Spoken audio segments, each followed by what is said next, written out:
विधानसभा चुनाव के घोषणा में तो वक्त है, लेकिन अभी से ही सीटों के लिए तोड़जोड़ शुरू हो गया है। कांग्रेस के राष्ट्रीय समन्वयक शैलेश अग्रवाल ने वर्धा जिले के आरवी विधानसभा सीट से उम्मीदवारी मांगी है।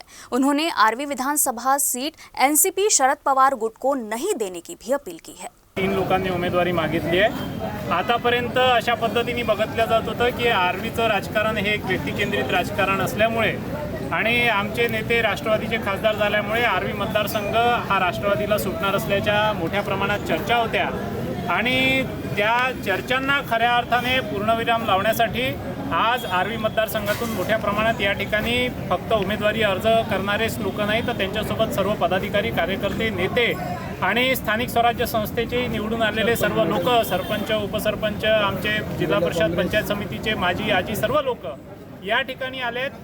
आमचा या ठिकाणाहून एकच संदेश आहे की आरवी विधानसभा क्षेत्रात व्यक्ती कोणी नेता नव्हे तर पंजा हा नेता आहे।